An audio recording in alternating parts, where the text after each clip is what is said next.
My name is Henry Lustiger-Thaler, and I'm here today with Mrs. Lilly Veron. And this is a joint interview by the United States Holocaust Memorial Museum in Washington and the Amodesh Museum in Brooklyn. Mrs. Veron, if you could tell me the town that you were born in and your date of birth. I was born in Somerset, Hungary, in a small village. It was September 7, 1928. So let's start at the beginning. And I understand you were in Somerset for a very short period of time and then in Debrecen.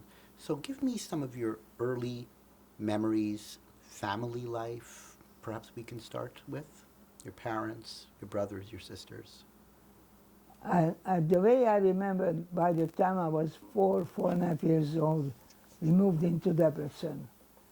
My father was living always in Somerset, and the family moved to Debrecen so the children should have regular schooling. And I went to first grade in Debrecen, and I told the teacher that I will not finish this first grade here because we're going to go to the United States of America. That time we didn't know United States. We were told we're going to go to America. My mother's parents and brothers and sisters, 8 of them, were in America. But I finished first grade and second grade and all the years. And I was there when the Germans came into Debrecen. Now, was this school a Hungarian public school or a Jewish school? No, it was not. Jewish children went to Jewish schools. And we went to Orthodox schools. There was conservative and Orthodox. But we didn't learn Yiddish. We learned in second grade, we learned German. That was a must in every school. And we had a class for Hebrew, but nothing else. But we learned history of Jewish history and German history. I finished school, and we had to go for 8 years. 4 years in that school, elementary, and then 4 years they called it like a junior high. But it really wasn't according to United States, but we didn't know that. And then started to bring bad. Kids who finished college, they couldn't get into college. Jewish children had to have a quota system. It was getting very bad for them. They couldn't get educated. And my parents decided they'll have to join America, go to my mother's parents. She always cried anyway. They were all in America. But my father was afraid that they're gonna change, she had a mother, the father passed away, she didn't want to move out. But when he gets burst, and then he had to go into the Hungarian army, but in civilian clothes. They were not allowed to wear uniforms. And my mother had to buy him suits. They had Shabbos suits. They didn't have suits during the week. They wore slacks, and then at night they went to shul with but they had to go to work and dig ditches in the border with their Shabbos suit. And my mother was very unhappy because she had 4 little kids, and my father wasn't there. And asked her parents in America they should send her papers. But the quota system was very bad. So when my father was in that army, if you call it, anybody under 40 years old, they had to go serve. My father was only 37. And I had a 5-year-old brother. He was a baby. When my father left, finally, my mother was very upset that my father was there, and she was doing everything possible to get him out of that camp. And we got the papers for him to leave for America, but he was there, and the papers were in Debrecen or in Budapest. So she went to a rabbi in a small village and went to the rabbi with my aunt. My aunt, also her husband, my father's brother, was in the United States, in America, excuse me. but my father wasn't. So he went there and asked the rabbi. When they got, the rabbi was sleeping or just napping. And the boy who took care of the rabbi said, we can't wake him up.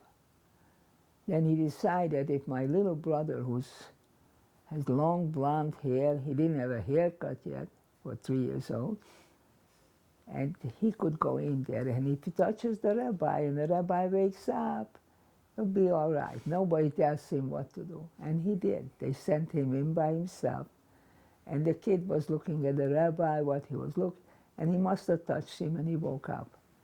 And my mother went in there, and I don't know what he asked her, but she said, will I see my husband alive for my children, in Yiddish. She wasn't very good with Yiddish, but she was able to say it because she practiced. And the rabbi said, in Yiddish, go back home, you'll be all right. And my aunt went in there, and he said to my aunt, just go back home. Didn't say you'll be all right. My aunt did not see her husband. So my mother felt good, felt bad for her, but she felt good for herself. That means one day she will see him. And then he had to get him out of the army, or whatever you call it. So a year later, she went back, and she went to this army general, and she bluffed him that the paper is good. So he came back for 1 day to our town, or to Debrecen, and people were excited. Mrs. Greenblatt, how did you do that? People were willing to give millions of dollars to get their husbands out. He wasn't the only one in there. There was the town's, all the young ones, all the boys on over 18 years old, he took them to the army, and they couldn't get them out. P.S. My father did come out, and he went to Budapest, and he got his papers. So he started going from every country he passed by, he had a visa. And he had to pass through those visas. In some places it's slow. When he got into Germany, they took away his talus and tefillin. And he was a very religious man. He was very upset. He said he was crying. I don't know. I never saw him cry before. I wasn't there. And one man said to him, I'm taking an extra one for my son in America. I'm going to give it to you. And so my father said, how am I going to get it back to you? One day you'll be in America and you're going to give it back. I trust you. My father didn't make America. By the time he got into Spain, his ship left the day before. He was stuck. He was there for 2 years. Then he was in Portugal. And the war was just about, would be starting already. So he said, he wrote to my mother, I don't know how, I'm going to go to Israel. I think I could get papers. And he sent papers for us when he got to Israel. He says, I got there and I kissed the ground. I made it, the Jewish country. And he sent papers for us to go. But papers arrived in Budapest and we never got it. Somebody took the papers and went out on our name. So we were stuck. And then came the Holocaust. Now, do you remember, what years are you speaking of here specifically? You're talking about just before 39 or just before 44? What happened, it wasn't a Sunday. We were waiting for my friend, and she had a boyfriend, waiting for the movie to start. And all of a sudden we looked up, and the sky was dark from the planes coming in. We were waiting to get to the movies. We got so scared. So of course we ran home. We didn't go to the movies. And the Germans arrived. Like nobody knew when they coming. Horthy wasn't home, that was he running our country. But he wasn't anybody there for the Jews. Somehow, I don't know, nobody told us that. I think we knew it and we didn't know it.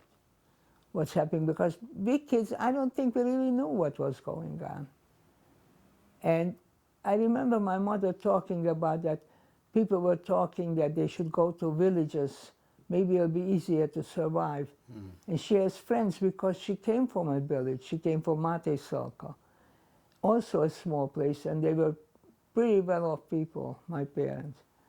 And maybe they should do it. She had friends who had big residence. And she said, I don't know. I don't have the feeling we should go. So we didn't. We stayed in Debrecen. And then when the Germans really organized staying, they put us into ghettos. Right across the street from us, they closed the street off. We had to move across the street. They put black curtains on the windows so she shouldn't see out. And every room they put a family. One room, one family. So at this time, your father was in Palestine at this Yes. time, so your mother was organizing the entire family. She was the boss, and my brother, who was maybe 16 at that time, he became the helper to my mother because he felt that she has no husband now, no father. How can she make up her? Whatever she wanted, he did it. If the kitchen floor had to be washed, he wouldn't let her wash it. At night, so no friend should see him, he would do it. He was, not because he was older than us, he was maybe a couple of years. He became helping her. He felt so bad for her that she had this responsibility of kids. My brother didn't, the little one already had a haircut. I have a picture of him with his long hair. He was crying. He said, they think I'm a girl. I'm a boy, I want a haircut. You can't have it. We send a picture, my mother sent a picture to my father, look at your baby. But then when we had to go into the ghetto, my brother at night, they took them out and picked up the dead on the street. He came back and telling us stories. We didn't realize all this. Even before we were in the ghetto, my mother was hiding a Polish lady with a 2-year-old child in our apartment. An apartment was that time maybe 2 rooms. And we were hiding her. She said, I'm not going into the ghetto. Let me take Lily and Dave myself. Let me take them. My mother says they don't want to go. They want to stay together. That's what it was. We were just crying. We want to stay. I'm not going in the ghetto. I'm going to put my baby a sleeping pill at night, and we are hiding. So when you mentioned that your brother was gathering bodies and he had stories, do you remember some of the stories that he said to you of what he was doing? And these were bodies in the ghetto?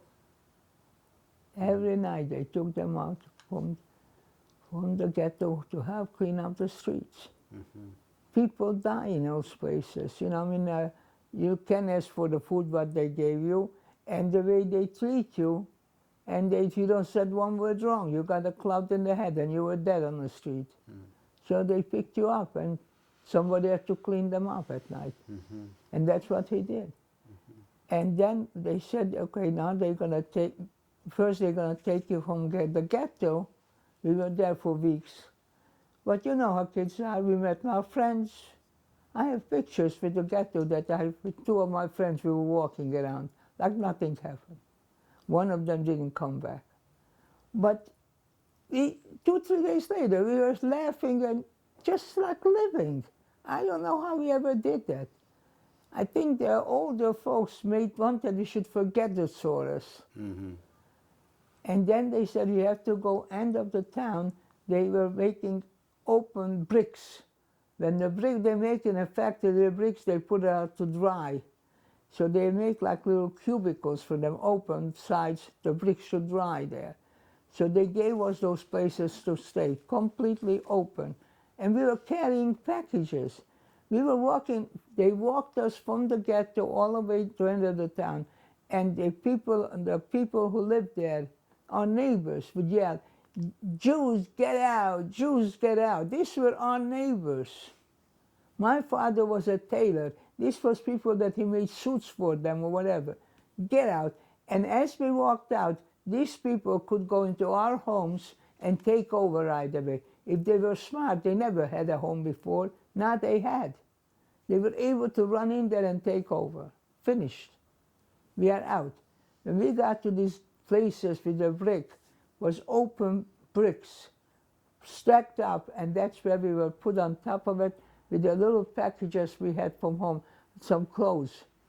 My little brother, he had, my mother made him a sack full of him and cookies, put in there, baked the cookies before we left.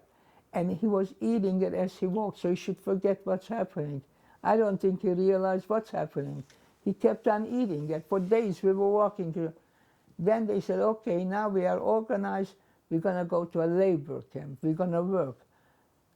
I don't even believe that they would have believed that we didn't know nothing.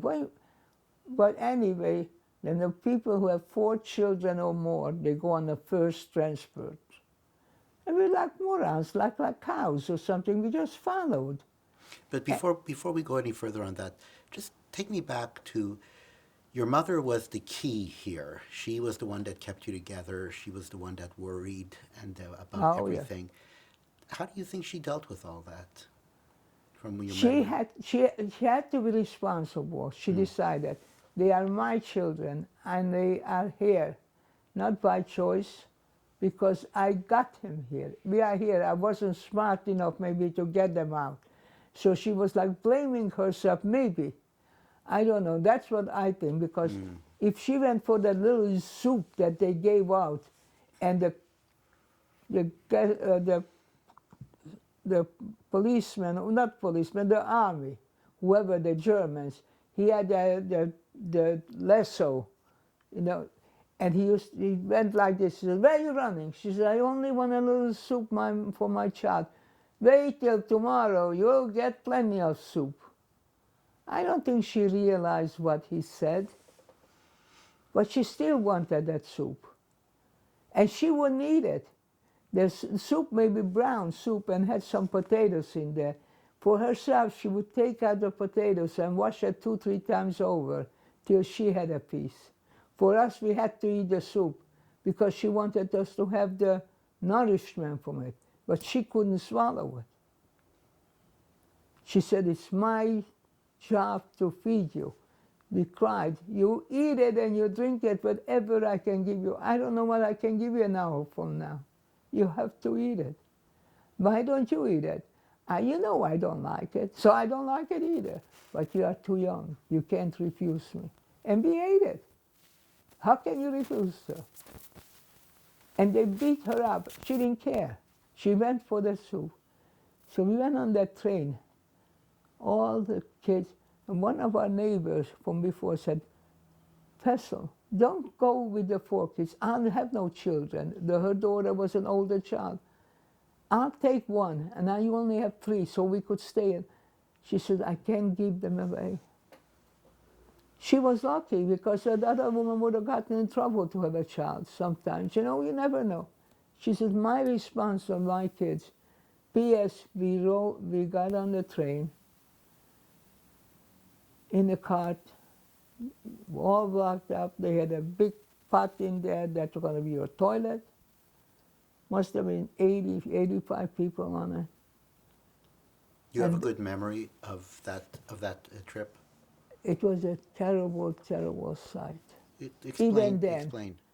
You couldn't see nothing. All the blood, the slit was so close, but then we found one slit that you could look out sometimes. And there was no place to sit on the floor. Everybody just fell down, one on top of the other. And human nature is, they became animals. You're touching me. You don't do that. Don't do that. So my mother had to have us around her, so nobody should yell at us. There was other mothers too. I'm sure they did the same thing. That's what mothers do. Anyway, at night, they pulled the train over, and then they took off, like my brother always was a volunteer. He was always the lucky one. They picked him out to take this slump out the toilet and dump it out, whatever they did with it. And my mother said, don't come back. When they take you down, hide. He said, I'm not doing that to you. I'm not leaving you with the 3 kids. We were not younger than him. He said, I'm not doing it. That's Hungarian, you say mother. Anyukám, that meant very nice saying mother dear. I'm not leaving you alone with 3 kids. I'm not hiding. I want you to promise me, don't come back. You came back again. And you heard this conversation. Yes. And he said What no. was your feeling at that time, understanding that what your mother was doing, she was trying to save a Because child? he was too good to her. He was just, that's the way it was. He said he had a feeling that he's going to save us all. And he's not going to, it was a close question. She said it a few times. Anyway, when we were, and then every night they had to open up the cart because they had to take the dead one out. Always 5, 6, 7 died. And screaming, animal screams. Hashem, what did you to us? And very religious people. These are 80% at least were religious Jews. We were all Orthodox. And the ones who had 4 or more children, they were Orthodox. Because the fancy ladies only had 1 or 2 those days. And so tell me about that. When people were crying out, Hashem, what have you brought us to? What did you see, and how did that affect you when you I when you don't know. saw We were just brought up that way. But what he said goes, and we can't question it. Some people did not. They were cursing him like anything. So my mother said, "Don't listen. Talk to each other." She didn't want we should hear the cursing, and some people were cursing. We didn't know the words you were using. We didn't know what it means. So she said, "Talk to each other. Talk." I mean, because she didn't want us to hear those words. I mean, years later, I heard something. I was married already. I had to ask my husband what it means. Because we were sheltered. And finally, we saw that we were traveling too long. And we looked out on the sled, and we stopped. The whole train stopped, like for hours and hours. We didn't know what happened. And all of a sudden, you heard trains released from one group was released, and the one group was stationed. And the group, one of the cart, all of a sudden started making noise and moved backwards, back to Debrecen, back to Hungary. We looked out the window, on the sled, and we saw first German, Austrian riding, German riding. We knew German a little bit because you learned in school. We had to learn in 2nd grade. That's the way it was. And then all of a sudden became Hungarian again. So they got excited. The war is over. They bring us back. Bochtig and took. I don't know. No, they didn't bring us back. They took us into Austria, because we were already in Polish land almost. And then they had to bring that back first to Hungary and to Austria. And then we said, how come? Maybe they're going to take us this way. Years later, we found that the underground blew up the tracks. They couldn't take us into Auschwitz, so they had to take us into a labor camp where the other group next day was supposed to go. But they didn't go. They couldn't go because they couldn't take us into Auschwitz. So we were 5 days on the train. Usually it's 2.5, 3 days. But because we went 1 day and came back, so they take us into Strashof in Germany, where the labor camp's supposed to be. They want to take them from people's houses and farms, and they can work there for nothing. And so Germany wanted them. They needed people. So they wanted the second group, the younger people in there, not little kids, teenagers, So the next group that was supposed to go there, they went to Auschwitz.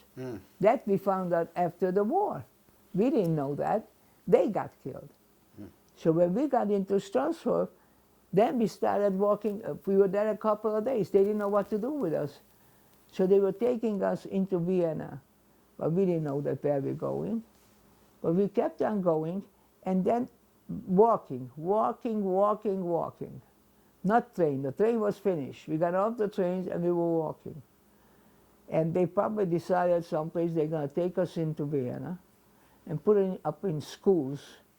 And there we're going to live, and then we can work. because they didn't know what to do with us, because they couldn't take us to the gas chambers. So we were walking out. That's why they said people didn't know. When you see in a street, in a village, in the mountains, and hundreds of people, old and young, they walking. Why they walking on the street? Nobody asked. Sometimes they were walking behind us with the guns and with the, you don't walk fast. And my mother always said, walk in the back, not in the front. Don't bring attention to yourself. Walk in the back. We're not going to walk. So, but hurry up and snell. So screaming at it, take the whip. She said she didn't care. She said, I'm telling you. So then, it's just that she had the power to tell us, try to hide. That's what she wanted to do, try to hide. But it's not easy, because she figured it out that if they're going to come the Russian and the American either side, we're going to be safe somehow. We wound up in Vienna, and we couldn't walk anyplace. So they put up in schools. They threw us into a schools, and they underground. Hundreds of people in one room. Then slowly they gave us beds, three stacks up. I always wanted to go on top floor, and one day I did fall down to the first floor. But I didn't want somebody should fall on me. And there we worked. We went to, picked us up in a truck in the morning, and you have to, when they bomb something and the brick falls down, they want to reuse the brick. So the brick can be used because the cement is sticking out. You have to clean up the cement. That was our job. Clean up the cement. See, we worked day and night. So now you go back. My sister went back and told them at the corner, she said, I remember falling so far. You were never here. But we were. We were there for months. And then when it was, one day a bomb went in, and the time bomb went into the building, into school. And my little brother, with 5 years old, not even, was only 4 maybe that time, he was always home. He was too young, they couldn't do nothing with him. And he had a principal in there who lost his one leg in the World War I. And they told him he's not going to have to go in. They're going to keep him out of the army and everything because he was a big shot in the war. Of course they sent him there. And he had a little boy like my brother's age. And he didn't have to go. And he took my little brother and he was teaching the 2 kids. They had no paper, but verbally, And one day we came home and a time bomb was in there. We couldn't find my brother. We were running around screaming. It's his name. And might as well we found him. What was his name? Robert. Robbie, we called him. Robbie. Robbie, where are you? And then we had all our little clothes that we have, I don't know what clothes we had, was in the building. And they said, you can't go in there because you don't know a time bomb when it's going to blow up. My mother went in there. She says, time or not, I need some clothes. She went in there, then they took us to another school. So it just wasn't a life. But may I just ask about the consciousness? I'm interested in that. So because a lot of things you're looking retrospectively back, that you heard that the other group that was supposed to go to the labor camp, because of the bombing of the rail tracks when they were fixed, and that group went to Auschwitz. Did you at that time understand that you had escaped death in Auschwitz? Because at that time, the Hungarian Jews were aware of Auschwitz in '44. You heard that they not only some people ran away or something, they got something, and they sent us cards. So my mother got a card from somebody, a friend of hers, that I don't know how they got out of it. We didn't know that, but she was alive. And she didn't know how she was alive. So she somehow got maybe the same as my mother, got us out. She somehow ran away also. This was my mother's mind always. You have to get out of it. You have to leave. That's the only thing can save your life. She always felt that you can't go with the crowd. Because later even in Vienna, when they wanted to take us out of Vienna, and we were there most of the time, and we were working, and you say that, and then Germans, I say not all of them were bad, but when they worked there and they went home to their own families, did they talk about it? Did they say what, I just killed somebody today, or I just beat somebody out, or just shot somebody? They didn't talk about it home there because they're little kids under the top in the head, right? You did good in school today. But some women would throw a piece of fruit there for us, and they yell at them, don't you do that again, I'll shoot you.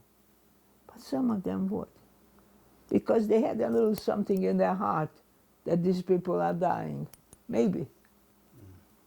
So I say, not only the Germans, nobody was good. That's the way we felt. I mean, we hated them, but we hated the Hungarians maybe more, because they yelled, get out of here, get out of here. And the betrayal. You know, that's it, exactly, because we went through so much in Vienna, and then they let us, some places they let us in with the bombs coming and his sirens are going, everybody runs into bunkers. And some people wouldn't let us in, some people would. They saw the Jewish star. Even if we took it off, they know who we are, and they let us in. Some of them wouldn't. So, you know, it's, but in Vienna, you see, I'm telling you, we were in these schools, and plenty of times these were bombed out. We had to go to another school. Next day we went to work, and we worked 7 days a week.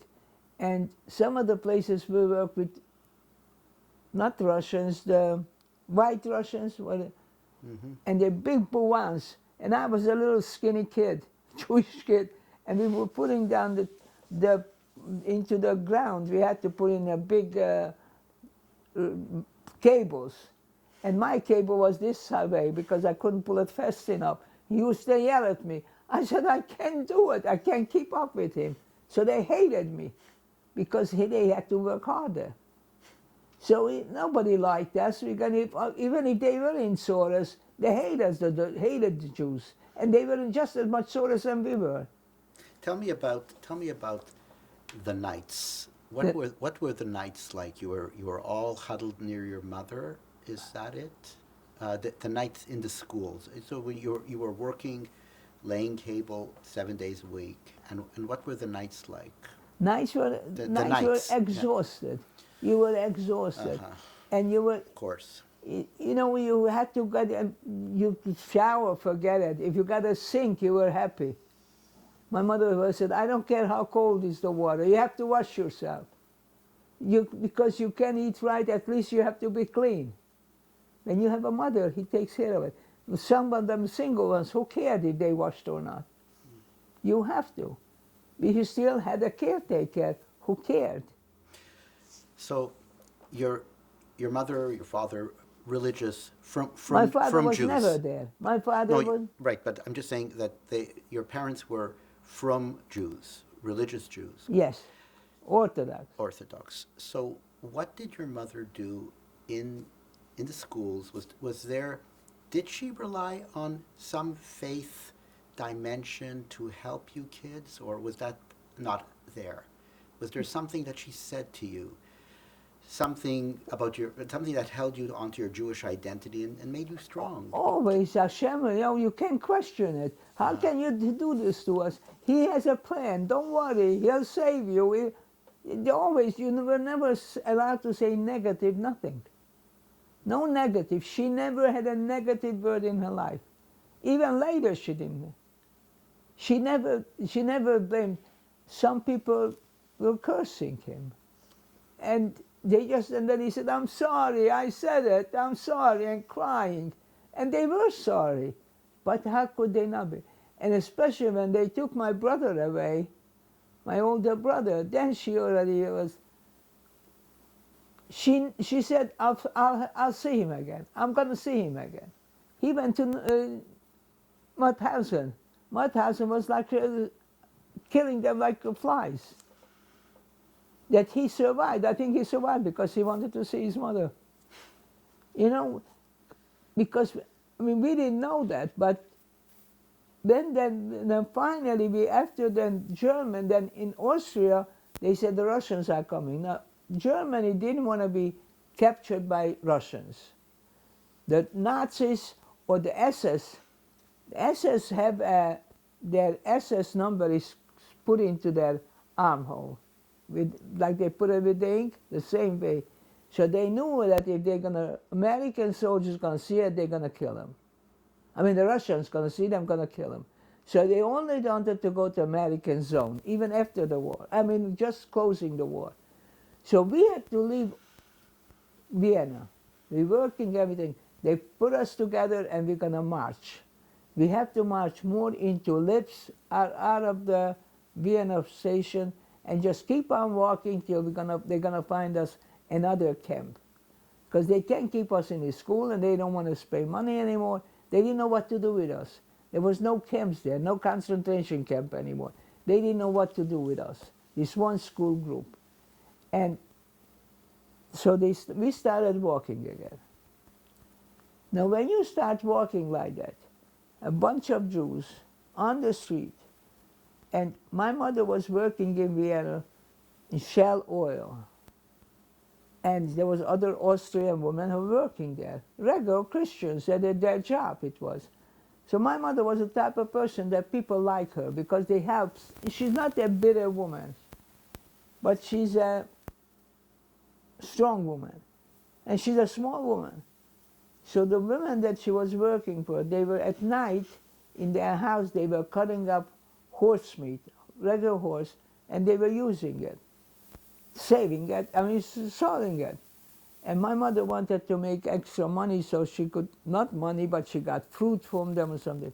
She used to sneak out of camp, the ghetto, the Germany from the schools, and go there at night and sneak back, and she got a few apples or maybe something, orange. And one day she took me there. I said, Ma, at night, 2 Jews are walking. You know what we're doing? Yeah, but they're so nice to you, and they're going to give you some food, some fruit. Only fruit she would take. They wouldn't take bread, wouldn't take any cooked anything, nothing, because not kosher. But so when we had to go out of Vienna with the group, the couple of the men said, come to us, we'll hide you with your children. I, like a stupid girl, I said, I'm going with my friends, my Jews. I'm going with the Jews. I'm not going, I don't trust them. So she didn't want to go by herself with the 2 kids. She didn't want to leave me. So she took me, so she came with me. Because I said, I'm not going. I'm going with the Jews. I'm not staying here with them. I don't trust them. But they promised, I don't care. She said, all right, then we go too. Then after we started marching, I was sorry I did that. I saw what happening. They were beating us, walk faster, walk this, walk that. We could hardly move. So there was another woman there with 3 kids, 2 girls and a boy. And she said, Mrs. Greenberg, I know what you're going to do. I know you're going to get away. Please take me with you. My mother said, I have my 3 kids. I can't do it. I have 3 kids too. Let's make her. And she kept on begging her. And my mother said, all right, come. So now we were 6 kids and 2 women. And that one was a real, the shaitel. The shaitel she didn't have anymore. But she had something. She says, if you're going to do anything, you have to be very careful, because if you find something to hide and you're going to say who you are, you have to say you're Hungarian, a guy. We had the Jewish star someplace hidden. I don't know why we did that. But anyway, she said, I don't want you they should even find it. Because maybe we'll find somebody. Because they said at night you could hear the music from the Russian side and from the American side. We were like in the middle.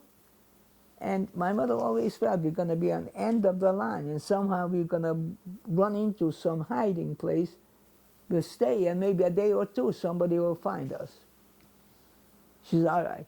She's going to be careful, because the first time you do something, finished. I'm not going to let you come with me. But she didn't let her go. And she, you know, she used to say, daven a little bit. She says, not so long.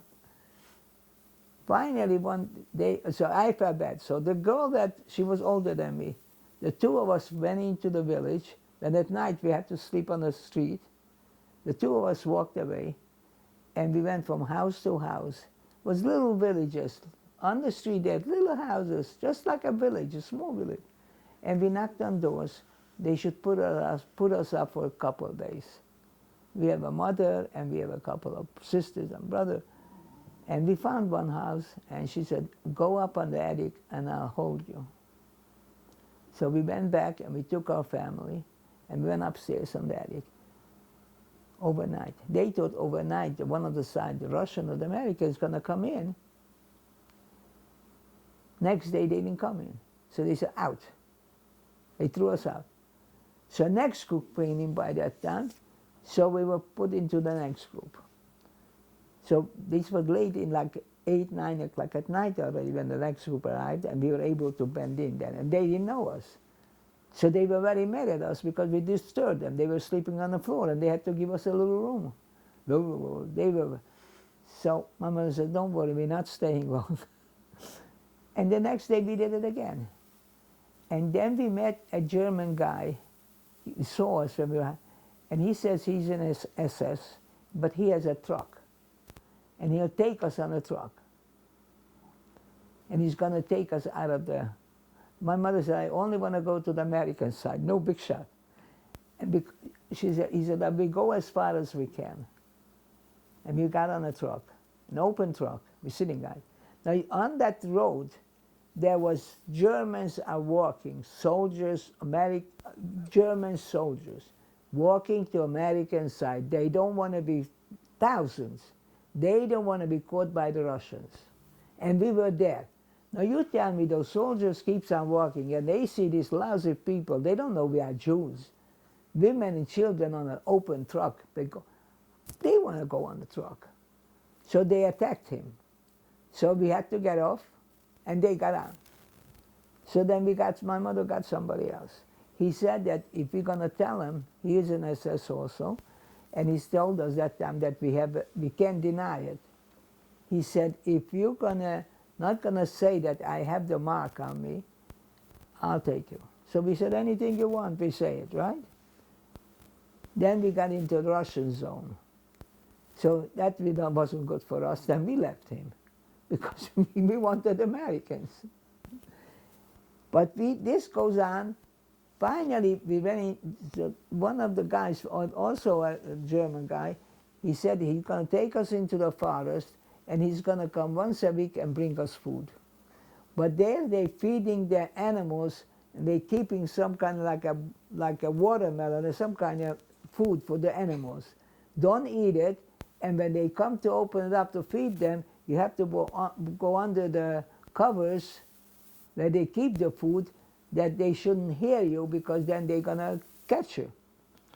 So can you imagine to go a couple of hours under that straws and everything else and not to breathe? And we did that also. But then this woman's daughter and my mother went out at night and they said they are Hungarians, Goyams, and they need some food. And people in the village, you know, homeless people, so they gave them something. And after they left, they came back to the place where we were hiding in this big open food storage space. And of course, one day we hear somebody, one day he didn't come. No, the guy didn't come anymore, so they had no food. That's when they started going and begging for food. We hear somebody passing by the place and talking Hungarian, 3 guys. We were already home, we had no food already for days, and we bought that food, we ate from that, and we got diarrhea, excuse me. We were a mess, we knew we were going to die, this is it. And we hear them talking Hungarian and walking. So we said, this is the last chance we have.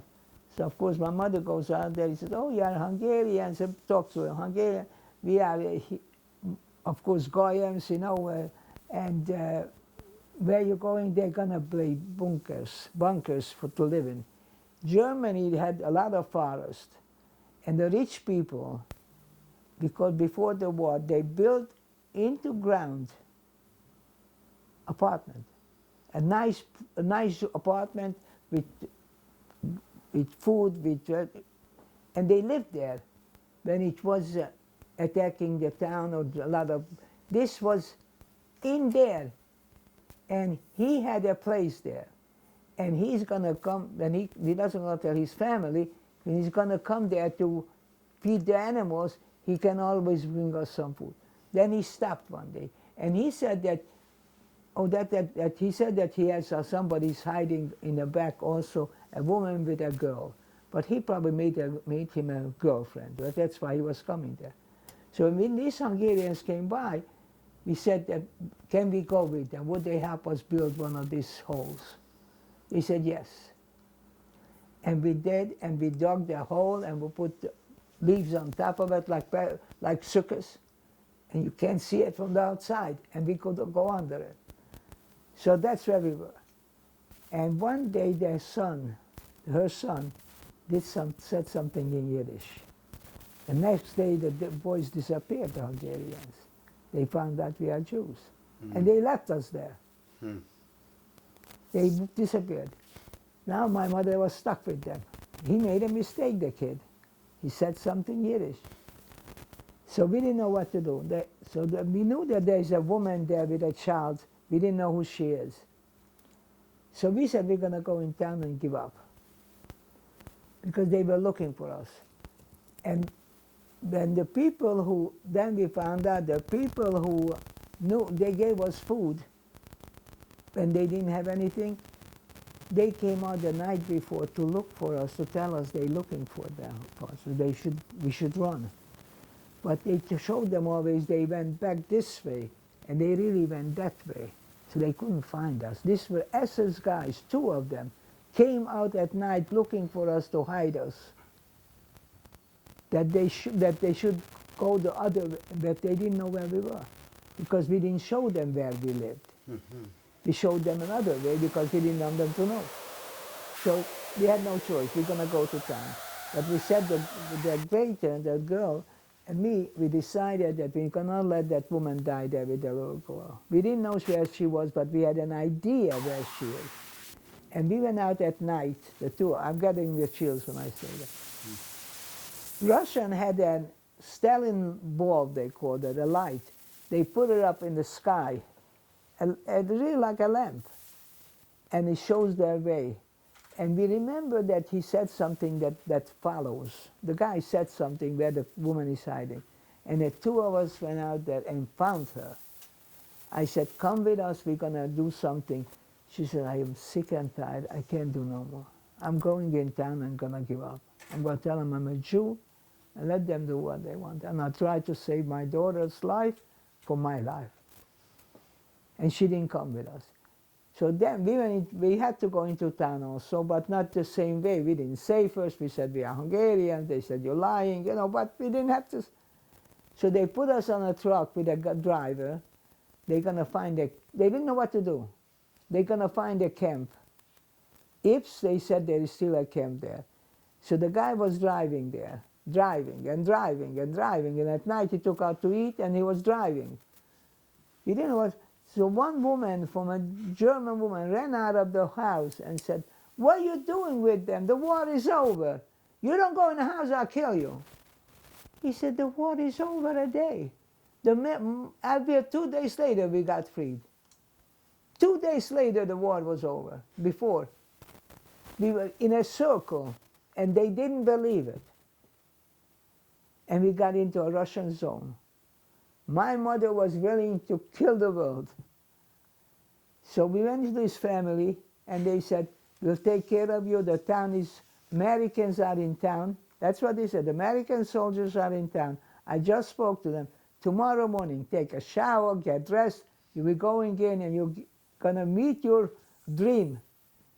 But when the Americans and Russians made alliance, that you take this side and I take that side, they changed overnight, and the Russian came back.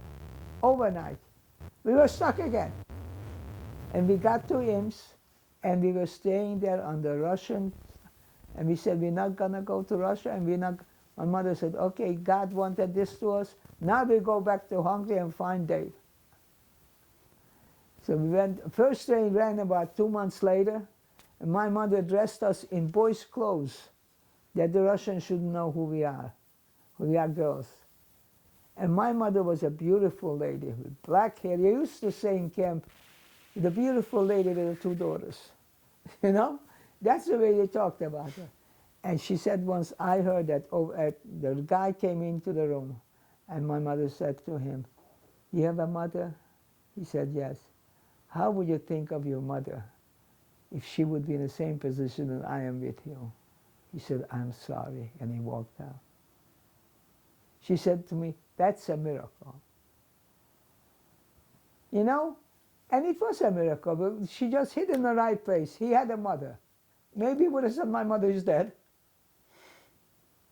And it took us a long time because trains were not running. And we were sitting there and sitting there. And that's when my father said, wrote a letter. I'm in Israel. I'm working. I bought a little house. I come out here. So my mother said, I can't. Why?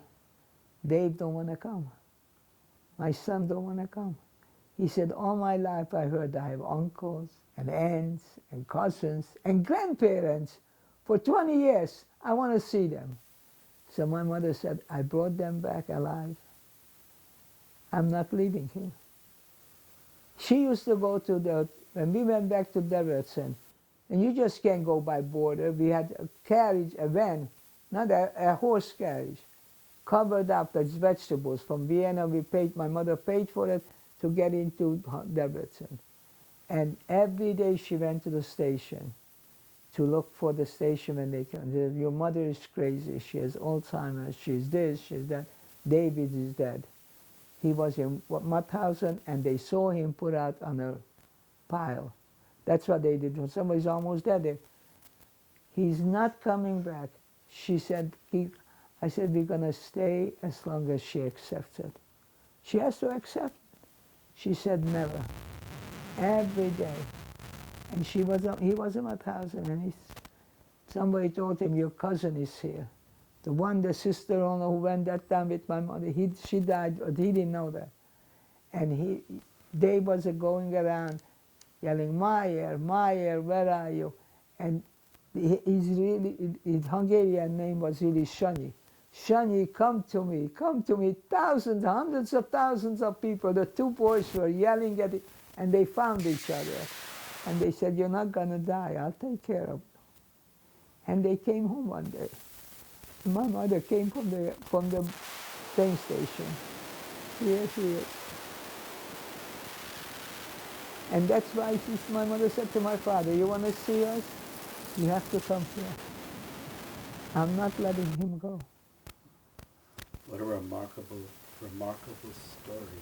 I mean, come on, A remarkable story. And you know, when we came out, she had all these brothers and sisters and everything else. They didn't understand us. Because my mother sent Dave out here 2 years before we came, because she wanted him to go to school. Don't you become a tailor again. Your father worked too hard all his life. I don't want you to. But these people who were here, his own brothers, they sent him back to one of the manufacturers, and they put him into tailoring. My mother was so mad. Cost me money, she said at that time. And my grandparents were good to us. They sent us packages, whatever. But she was so disappointed in them that one didn't talk to this one didn't talk to that one. It's 8 people, married people. And my mother had a meeting with them, and I said, that's it. If you want to talk to me, you have to talk to each other. I waited for this, and if somebody's wrong or right, say I'm sorry and forget it. And she made peace in the family. One of my aunts was divorced with 2 kids, and the parents, when passed away, and they said they want to share the money, the house. My mother said, no, you don't need it. She needs it. I give her my share, and you all give your share. And they did. She made peace in the family. Otherwise, you don't understand me, she said. I mean, it's unheard of, but she could do. But I'm sure a lot of other mothers would do it. But you have to have guts. Yeah, no, it's a remarkable story of Yeah. hiding in the open, and a remarkable story of your mother. And she saved that other woman with the 3 kids too. I mean, come on, she was, I guess because all the time she didn't have her parents there, and she always wished, so that's why she was so good to everybody else. And her husband wasn't there, and she had to take care Oh, of my everything. father, when we got off the ship, and one of my uncles said, he was like 4 or 5 years older from when he came here, and now he has a sister, and he knew about the sister all the time. And he said, the only thing he was yelling by the docking, where is Anyuka? That means, where is your mother? He wanted to see that mother, but it's only a sister. But they didn't give her what she deserved, and she was so good to them. But the remarkable thing, Mrs. Veron, the entire family survived, correct? I mean, the entire And my father sent immediate back, family. My father came to the United States and gave back the $1 and trillion to the same guy. And they walked hand in hand all their lives. With And all- that's why with- my mother said that when he passed away, he was 77, she said, I don't know, we thought that the next 3 months she'll be gone. Because they were so close, terrible close. And then one day, you know what she said? I love my grandchildren, Kanahara and my kids. And I'm going to stay around. She said, nobody told us it's better there. I could wait. I'll stay as long as he lets me. She stayed 20 years, she stayed. By herself, for 17 years, she stayed by herself in her house. But her son was around the corner, and if I called from Brooklyn in Queens, I said, Dave, Anu is not answering the phone. Okay, I'm going. At night he would go, Anu, I'm coming up. She was upstairs, she didn't hear the phone. So they still had that. Beautiful. She said, I don't want to walk over Shabbos. Yes, you are. I'm coming for you. They always had that. Because that's the way it is. So what we're going to do now is we're going to take a bit of a break, and we're going to come back momentarily. You kidding? I thought